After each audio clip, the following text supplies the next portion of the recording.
It's on. Yeah. All right. Just try to speak into the mic. You can move it around and stuff however you want. Okay. You can like lean whatever your comfortable spot is. All right. Yeah. So guys, welcome back to That's the Angle. And today I'm joined with Axel, and he is on America's Next Beauty Star. That's right. Dude, that's cool.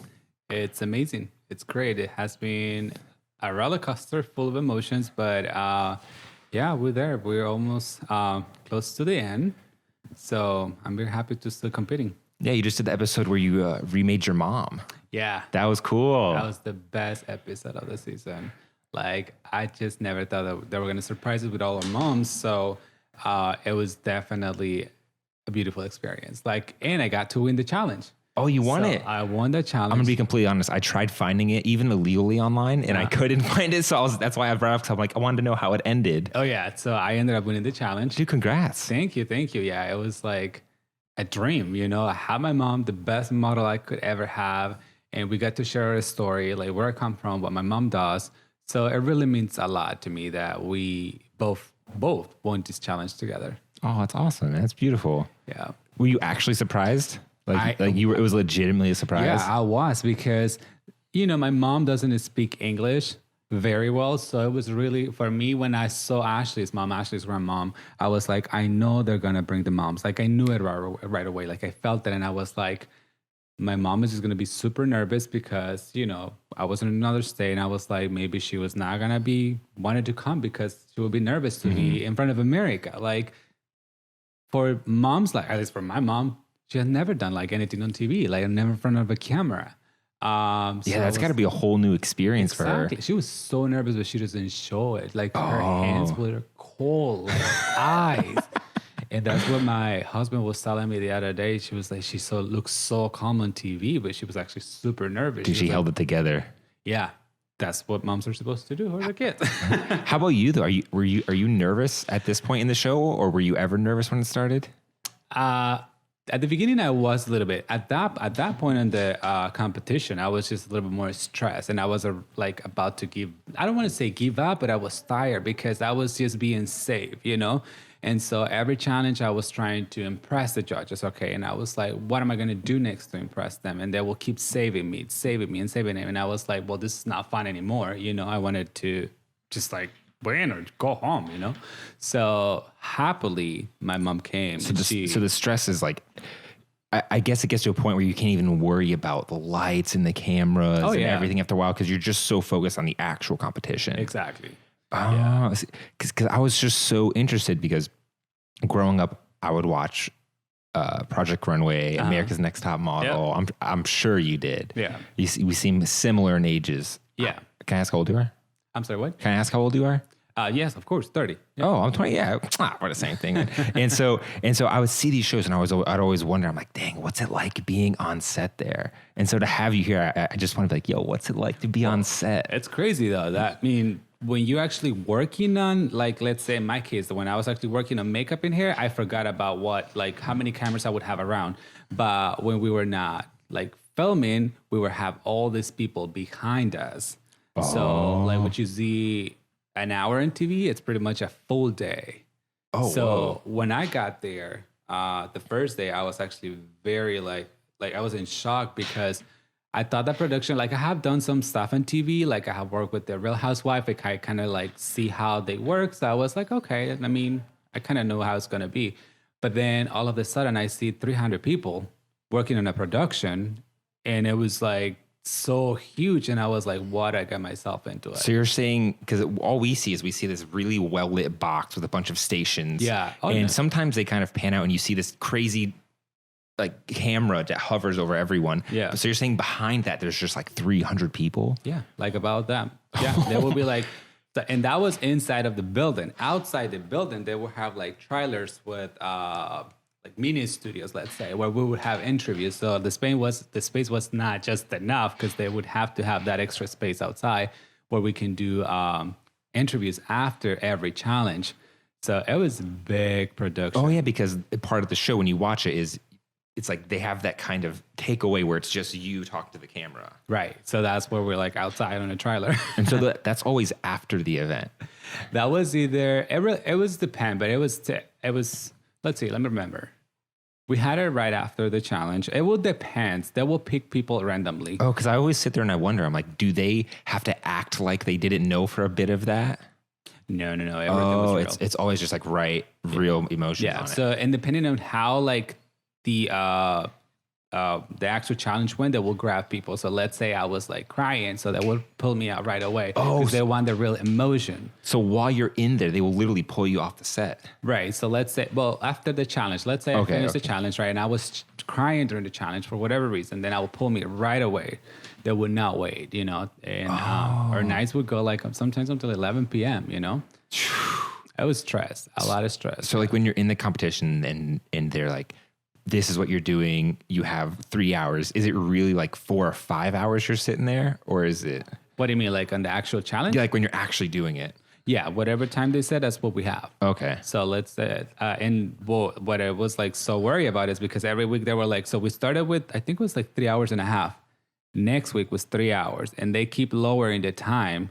And I was like, oh my God, what are we going to do in 1 hour or 30 minutes? Like I do need like at least 2 hours to do makeup and hair. Dude, I know exactly what you're talking about because even when I do shoots in this studio, just makeup will take at least an hour. Yep. Let alone hair. And that's just like a whole another 45 minutes on top of it. And then it's styling, picking the outfits. It was a lot. Like it was a lot. It has to be a lot. lot. And now what we were going to do, it was even crazier because every time they had a different challenge and we didn't know until we got there. Mm-hmm. And Ashley will be, okay, guys, this is your challenge. And so Ashley comes out every time, and I've seen that she just comes out looking gorgeous, amazing, like a freaking Amazonian. She's perfect, dude. Head to toe. Oh my God, is she even real? Like, if someone told me they were aliens, I might think she'd be the first one. A beautiful alien. So, do you actually talk to her and you meet her and stuff? Yeah, like in the show. Yeah. Oh, really? I haven't talked to her after, but we'll see if I get to talk to her again. Maybe I get to work with her. So, some part of me feels like she just like rolls up in like an all white Mercedes that she's not driving, like walks out looking amazing, says something and just leaves. That's how you feel? Like it? Yeah. Is that how it happens? No. She's really cool. She's cool. So have you touched her? Like, have you given her a hug or anything? Not that close. Wait. You have to see. Oh, okay. Okay. You have to see. So you have to see. Every Wednesday at 10, Lifetime. It's on Lifetime Wednesdays at 10 p.m. Exactly. Of course. And I really just wanted to be like, what does she smell like? But we clearly don't know yet. She smells good. She smell good? She smells good. Yeah. I just want to like know, I'm like, does she have bad breath? I just really want to find like at least one thing. I want to be like, I hope that maybe that like. I don't think I got that close for that though, but I just think she's perfect. Yeah, I'm just asking. Perfect. How about Sir Edward John? Sir John. And what was it like meeting him? Good. Not that I get too close. That man looks like you can smell him from like 50 yards away. Yeah. like there's a downwind and you're like, is Sir John around here? Yeah, no. I got to see more him and get to work closer because he was our mentor. So he will come to us and give us direction or advice. Mm-hmm. So we work a lot more closer than Ashley. Ashley was just the host. So we got to see her at the beginning of the challenge and then on the catwalk versus Sir Sean, we would spend like a good, I don't know, like maybe 10 minutes when he would come to our stations to give us advice and to check on us. And besides that, he was there like for at least a good hour and a half, checking everybody. He's pretty hands-on with everything. Yeah. Oh. Yeah, it was cool. I mean, I got a lot of advices. And, he's Beyonce's makeup artist. So whatever he says is like, am I doing good? Am I doing right? Yeah, I remember in the first few episodes, because that's most of what they have unlocked on there that I watched. Was he seems like larger in life. Like I had no idea who he was, but as soon as you say Beyonce's makeup artist, you're just like, what? Like right? He's behind Beyonce? Like, yeah. What? And was he like an inspiration for you? Like, did you know about him before this at all? Of course. Yeah, okay. Yeah. He's like one of the top ones.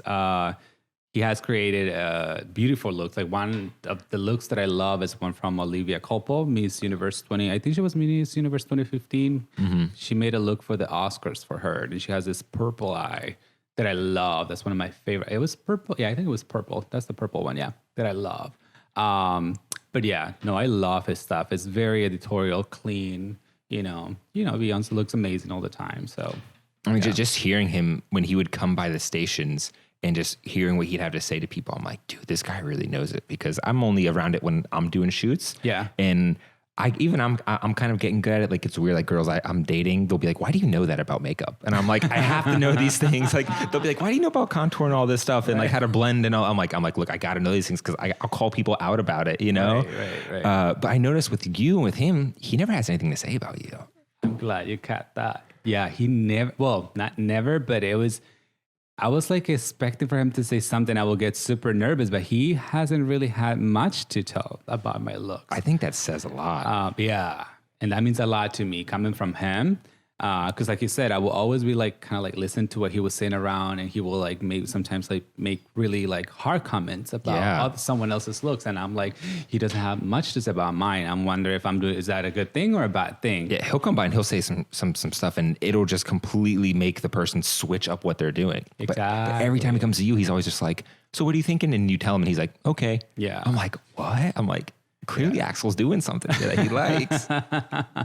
I'm glad that you see that, because for me, having his there, and for him not to have like, not that I'm the best, I don't want to put it like that, but it means that I've been doing it right. I own a makeup at school, so having him, how can I say this? Approve, let's say. Yeah. My work is just, it means a lot to me. It means a lot. So you have a makeup school? Yep, it's in Herndon. It's called Axel Makeup Academy. So we train whoever wants to become a makeup artist. Herndon's pretty unexpected, by the way. Why? In Virginia, like I would, it's like Herndon, like what? And you're killing it in Herndon. That's crazy. Because Herndon, for people who are like in DC and Northern Virginia, you're kind of like, Herndon's out in the boonies. No, it's actually really close. Really? Yeah, because we have the metro now. Ah, you do? Yeah, the metro is super close. It's super close to Tyson's, and it's growing. It's growing a lot. And for me, it was more convenient because of my clientele. It was closer to everyone. Because if I would come to DC, I would be far from my people in Virginia. Because a lot of people are like, why not in DC? And I'm like, first of all, it's super expensive, That's kind of what I was wondering a little bit, like, why not in DC? Yeah, it's super expensive. And I needed a larger space to have all my students. And yeah, so I found a place that I love there. It's called Axel's Makeup Academy. Makeup. And so girls come there to get certified as a makeup artist? As a makeup artist, yeah. I do services too. Like I will do like, have a client calling me, hey, Axel, do my makeup on Monday, Tuesday, whenever I'm free. Of course, I'll do it. But yeah, during our busiest days are on the weekends. Oh, so that definitely means a lot. I'm sure these girls watching the show are like, oh, he has nothing to say about our instructor. Thank God, right? I know. And the pressure was high. Like all I was thinking while I was there, I was like, okay, so all my students are watching me. So I got to do it right. I got to do what I'm supposed to do. So it was a lot of pressure. And I felt, but you know what? There was the competition as I was moving on. I was like, I am so worried about what other people are going to think. I'm forgetting about me. Like, what am I like thinking about me as an artist? I felt blocked for a couple of days. Like I said, when my mom come, I felt like she filled me so much with energy and remind me who I was, because I was losing it. It was crazy. Like, what do you think it was? I felt like it was because I was like missing my family because they took us their phones, so we have not connection with anyone. It really plays with your brain. At one point, I was telling my husband, I was like talking to the walls of my room because I was just by myself, Oh, so even when you're not on set, you have nothing. Nope, no communication, nothing. So I felt like that like tricks my brain a lot, and I was just like, I was just about to leave. Actually, there is a portion in episode 9, I believe, the extra footage. They have extra footage online, where I'm actually talking to the rest of the contestants that I'm considering about leaving it because I was like, I can't do this anymore. It was the pressure. I was not winning. I was missing my family. But then my mom came in the right time. It's like perfect timing. Yeah, she was like, Axel, you're doing great. But, we're proud. You're doing what you love. This is what you've been working on, all your life, and that kind of like hit me. And I'm like, come on, Axel. Yeah, I mean, I can imagine, your husband, is he... Yeah. Okay, I didn't know if you were the assistant or what it was. So I didn't want to assume anything. And what's his name again? Richard. Yeah. Thank you for being here, Richard, man. You're an awesome dude. And Oh yeah, I mean, I can imagine that like between sets, all you want to do is you want to call him, call your mom, Yeah. and be like, "Look, I just need to talk to someone. Like this is some stressful shit. Like say something," and they take that away. So it's like, It's hard. I remember they only allowed us to talk one time to our families, and I remember I was just crying with him. I was just crying. I was like, I don't know what I'm doing. I just can't do this anymore. It was hard. it's like that pressure cooker. It's Yeah. like you're in this situation, and I don't want to say it just to get you to react to everything, but maybe that helps a little bit. The fact that it's just like you and your thoughts and these pressure situations every day. I don't know, but it was just really hard. I am just glad that I was able to go through it because I was just like, it's a lot, like I said. And the thing is that we're so used to our routine. And once you're like, the first day, a lot of us, we were like, oh my God, like what's going on, and then as you move on, of course, you want to win, and then you're not winning, you're getting disappointed, and then you don't have anyone to talk. So it was just crazy. Crazy. Is it upsetting that you're not like winning the challenge, or that you're just getting through? Listen, so this is what happens first, because I was like, the first 2 weeks, I was like, okay, if I make it to the finale, I was like, I'm cool with it as long as I make it. But then it's like, I need to prove people that I'm, that I could be the next American Beauty star. So you want to win. So you want to win to actually prove them, because all of these other contestants, are winning challenges. And if, I feel like I can do so much better, why I'm not winning, So like, I need to prove it to myself, to my students, my family, everybody that's watching, because what's the point to make it to the finale? Like, people are not going to vote for me if I make it. If I haven't win anything for them, it's like, why would you win then? Yeah. This guy just made it under the radar. Like, Right. wait, what's he doing here again? Was that the right competition? wait, who's this guy again? Because that was something I also noticed, is that you're not very dramatic person, so they don't give you much face time compared to like Ricardo or Oz or Jason. Like, these guys are so dynamic, and they're like, I can imagine they're still that guy at their respective studios. But for you, you're so low key, like a ninja in there, man. Yeah, I was trying. Not that I was trying. I was just being focused because I know what the goal was for me. I really wanted to win this competition. Like I said, it means a lot. It means everything. For someone like me, these opportunities are really, really hard to get there, and I feel like I'm in a position that I'm inspiring so many people. So I really needed to prove it. And I was like, I could do the dramatic one if I wanted to, but then it's like, people that know me and all my students are going to know that that's not me.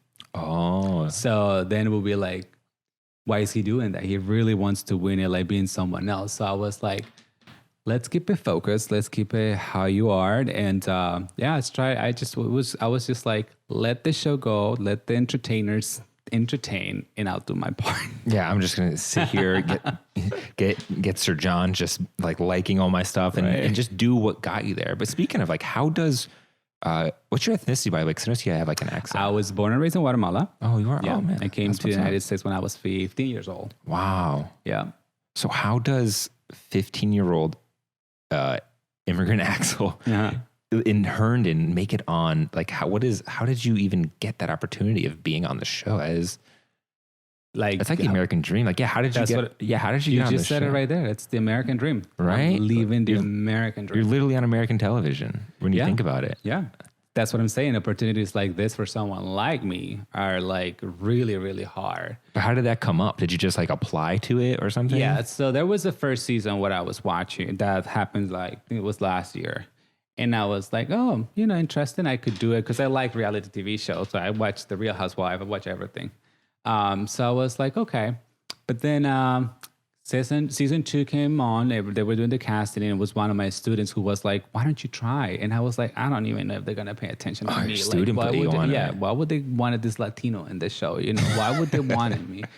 And so she was like, but you have what it takes. I mean, if you think about it, you know how to do hair. You don't know how to do makeup. You have your makeup at school, so why not? And then that got stuck in my head, and I was like, well, let's try. Why not? So I submitted the application, and then a few weeks later, they called me. They're like, hey, we want you. And I was like, what? You're like, what? Yeah. And I was like, is it really happening? So the process was long though, but since I got the first call, I was like, okay, they really want me. So yeah, a few months later, I was traveling to Atlanta to film. Yeah. They make it seem so easy, but I think what's interesting about that is that you're like, you take the show and stuff away, you're still an entrepreneur, immigrant business owner, like teaching people. That in itself is like, that's impressive, dude. Thank you. That's epic. Thank you. Yeah. Were you interested in makeup and the beauty industry when you came here at 15? Yeah. My entire life. Like since I was a little boy, I was like obsessed with beauty, like beauty pageants, makeup, hair, everything. I remember I was helping girls when I was like 10, 12 years old, winning pageants, like local pageants in my country. Yeah. And what do I do now? I work with pageant queens. You know, last year, my friend Indomita Peters, what we heard, she won the title of Miss United States. Oh, whoa. So I do work with beauty pageants, Miss USA, Miss DC USA, and a few other pageants. So yeah. That's so interesting. So when you first got here at 15 and how did you start? Like, how did you just go to like beauty school? Like, what was that process for you? It was really hard because when I came here, I was confused. There was a lot of things that were going on in my life. You know, in my country, and I feel like everywhere in the world is the same thing, like everywhere. I was facing a lot of discrimination for my sexuality, you know, me liking makeup and all that stuff. And, you know, the story, I just don't want to get deep into it. Yeah, but we can all imagine. Yeah, so it was really hard. So when I started to go to high school, I was still insecure about how could I like really, you know, put myself out there as how I really was, you know, because I was like, I don't know how in America is, you know, like it could be the same thing, you know, I could be. How are they going to react? Yeah. So I remember that when I started in high school, I remember I used to see girls hanging a mannequin's head. I don't know if have you watched them, the ones that you used to practice to cut hair. Yeah, I saw that in high school. We had to do like a beauty class or something. There we go then. Yeah. So it's so that's the same thing. So I was very insecure and very scared to ask what it was. Imagine how frustrated I was and how scared I was. And I remember that one was the language, and then two was like, this is for girls, like how it's back home. I don't know if they're going to even take me. That's what's in my head. Yeah, you're just totally not sure yet. Yeah, so it was until like after 3 years later or 2 years later when I was like, I felt brave and I was like, okay, who cares? You know, like this is what I love. This is who I am. So why would I care what people think if I am holding a mannequin and I'm practicing and doing hair, you know? So I remember I came to my counselor and I was like, listen, I wanted to know what this class is about. So tell me what it is because I wanted to do it. And then it was a cosmetology class. So I took it. I got my license as a cosmetologist and I started working at a hair salon. Working at a hair salon. And this is all in Herndon. This was, well, the academy is in Herndon. This was in Fairfax. Oh. It's kind of the same. Yeah. Okay, so Northern Virginia, Centerville area. Yeah, okay. It's kind of the same. It's in the same area. So I started working at the hair salon. Got to build a clientele. I was the new boy in the salon, so nobody wanted me to cut their hair because they think I could like mess it up. Yeah, you're just like sweeping, doing all the side tasks. Yeah, so I started doing makeup. I started practicing with a hairstylist, so because I didn't have no clients, so I was like, you know, trying to spend my time doing something. So I started doing makeup. Remember, my boss took me to do a wedding, and they didn't have a makeup artist. So I ended up doing the makeup for the bride, and then I was like, okay, maybe this is what I'm meant to do. You know, as opposed to cutting. Yeah. So I decided to go to a makeup school. So I took a course and I become certified and I just keep training myself. I fell in love more and more and more and more every time. And this is where I am right now. And so at what point did you say, let me open up an entire education center? So when I worked for MAC Cosmetic for like 3 years and working in there, my artistry grew a lot. So people were like, wanted me to teach them how I do this, like, or teach me how to do my own makeup. So I started doing my little classes and I started at my basement with 16 people or 12, maybe less. Started there and I was like getting more requests and I started to do it in a different places. Like I will rent a place like this and I'll be like, I'll hold a class here. And little by little, it was just growing and growing and growing until that point I said, okay, if people want me to really teach them, let me do it the right way. So did my research and opened up my business and yeah, doing really good. That's awesome. Yeah, doing really. I mean, I love what I do and the passion for makeup has grown a lot and also for teaching, like seeing that other people can do the same as I did and make a living because this is my full-time job. Yeah. It's my full-time job, and it was before the academy as well. So I was like, it means a lot for me, when someone comes into my academy and I can train them, and if they have the same passion and the same willing, it can work. You're sending the future wave of America's cosmetologists in. Is it just makeup or is it makeup and hair? Just makeup. Just makeup. We're thinking maybe about cosmetology. So what about like those girls who just kind of do it and they kind of like collab on Instagram and stuff? Do you think that they should take like some time to educate a little bit and maybe learn the ropes? I think so because you may learn a few things in YouTube here and there, but you need to have the education. Like I did it myself. I did it before everything. I went to school, and I feel like the things that you learn in YouTube are not necessarily everything that you need to know. Like you do need an education. Like in my course, I teach you makeup, but I teach you how to be professional. I teach you how to make business. There's so many other areas, And if you think about it, there's a lot of makeup artists out there that are not successful, right? Why? They've never been to school. They don't know. Really? What about, so it's not just this is the proper way to do this. It's because all the other stuff or something? There's a lot of things, like all business. Like it's the same thing. So, and what I teach my students is I tell them how the real thing is out there. It's just not, I just feel like a lot of people think that makeup is just like, hey, I'm just going to do your face and boom, that's it. No, there's a lot more, and like what? You have to also be diverse. Like there's a lot of makeup artists that set themselves to only do certain people, just Caucasian, just Latino, or just African American. I've noticed I had a makeup artist once, and we were dealing with some African American people, and she put makeup on the guy, and he just looked like a whole different ethnicity. I was like, ooh, Yeah. So and I felt, and this is why you need to go to school, so you know how to learn how to match all skin types, so you can work with anyone. If you put someone on my chair, I can do anything any ethnicity you put on my chair. And I feel like my students are being trained to do the same thing. Because that's how it is, You're never going to know who's going to give you a call and be like, hey, I need you for my wedding. Hey, I have an interview here. Hey, you're losing money if you said, oh, I don't have your foundation shade.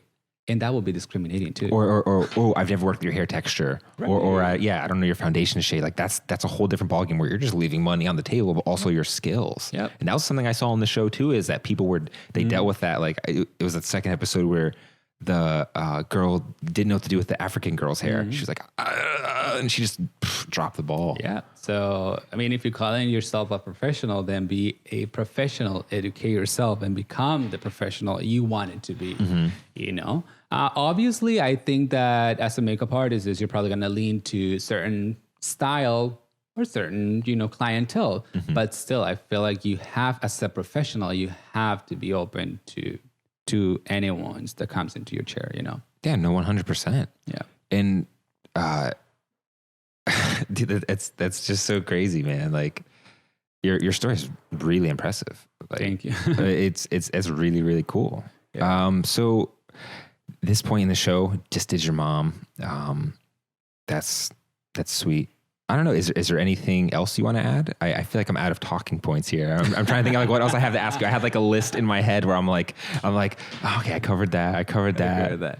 Well, moving on in the competition, we only have like few more episodes. There's going to be a big live finale in New York. This is going to be on January 27th. So the finalists are going to have one last challenge, and it's going to be televised live. So America is going to have the chance to vote for who they think should be the next American Beauty star. If I make it there, I need everyone's support, because I feel and I do believe that I am the next American Beauty star, just because of my story, what I'm already doing in the community.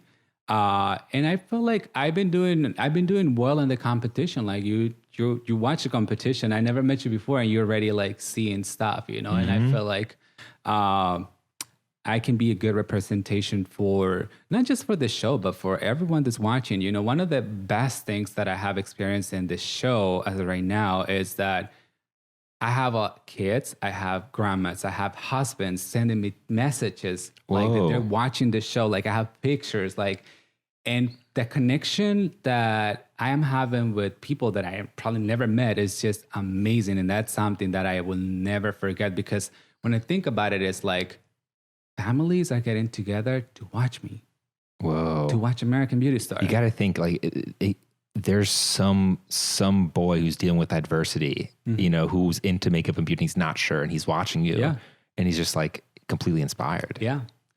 So it's just definitely been amazing. Like I said, regardless of what happens in the competition, but if I make it, like I said, I do believe that I have what it takes, you know, to become the next American Beauty Star. And to bring the crown home here, the DMV, Virginia, DC. You're repping for Virginia, DC. Yeah. I mean, that's epic. Yeah. This is like a DC, Virginia started central podcast too. Yeah. So it's like I hope everyone listening can like go and watch and vote. And it's interesting because I don't have cable. But you can watch it on the Lifetime app. Oh, I can't? Yeah. Are they going to charge me to do it? What's going to happen? Well, I think if there is an American Beauty Star app that does not charge it, but every episode comes after a week of being... But what about this live thing? How am I going to do it live? Everyone's going to be on Instagram probably. Okay. So it'll be pretty obvious how to do it. Yeah. Okay. Yeah. Okay. Well, I think... I'm not sure about this, but I feel like on the second to last episode, people are going to be able to start voting. I think. I'm not sure about that. So we're probably going to have a week for people to vote. Ah, okay. Yeah, okay. because they probably want people to like really go and check everyone's stuff, you know, like I feel like in an hour, people are not, especially if you're new, if you're never watching the show and you're like seeing me like, hey, vote for me because my friend is here or there. You might want to go and check my profile and see, okay, if I'm going to give this person my vote, let me see what. So it's not just for that like 2 hour time frame where we're going to be like watch and vote. We're going to have a little bit more time than that. I think so. Okay. The main one is going to be probably those 2 hours or hour that the finale is going to last. But like I said, I'm pretty sure they're gonna give the audience at least a week so they can do their research and be like, okay, if I'm going to give you my vote, then I'm going to go check you out, what you've been doing. Heck yeah, come listen to this podcast and Right? find out really that you're just a humble boy from Herndon, just out here killing it. Yeah. You know, that's super. That's cool. And so I'll definitely be on the Instagram like, guys, you better freaking go vote for this car. Thank you. Every vote counts. Sorry. So let's hope that I make it to the end. Sweet, dude. Well, before we wrap up here, I always ask the guest to maybe say something to someone who's aspiring to be where you're at, someone who's aspiring, maybe not even television. It can be that too. Maybe someone who's aspiring to like be a professional makeup artist, maybe open their business, maybe be on television. Like, what do you have to say to that person, like that guy, that girl, whoever it is? I think that you just have to believe in yourself. You know, a lot of the times, and I found myself in this situation too, where people are not going to support you, or you feel like you're not good enough because you're Latino, because you're African American, or whatever. Just believe in yourself. And if you feel it, it's in your gut, just do it, you know, because it's okay if it doesn't work, you know, at least you try, you know, because when I was opening the academy, I felt like that too. What if I don't have students? What if no one interested in makeup? I have graduated over 300 students already. And this was in less than 2 years. So it's like, it's because I wasn't scared. So don't be scared. You know, if you're not hurting anyone, go for it. Do it. Don't be scared. Everything's going to be fine. Dude, it's awesome, man. Thanks for coming on the show. Thank you for having me. Thank you. If you guys want to check him out, what's your Instagram? Just say it so they can. Instagram is Axel the MUA. So yeah, it's like Axel.MUA, right? Axel.d.MUA. Okay, you feel like what? I feel like if you just type Axel on Instagram, it will come out really quickly. Not because I'm famous. It's just because there's not many. Here we go. No, not because I'm famous. No. It's because there is not many Axels on social media. I mean, if you Google or go on Instagram, there is only a dog that's from a movie that's named is Axel. I'd be upset if a dog had better search results than you, right? But he pops up first. No, but I'm sure. I mean, it will come out. Probably the school. It will come out. Axel Makeup Academy. And from there, you can follow me. Cool. Awesome, guys. Well, check him out. Check his beauty school if you're interested in that. I'll link it all in the description in the bio. And you can check out the show every Wednesday at 10 p.m. on Lifetime or on the Lifetime app. That's right. Hey, that's right. That's a good plug right there. You like that? Yeah, you did good. All right, guys. Well, that's it. That's the angle. Peace.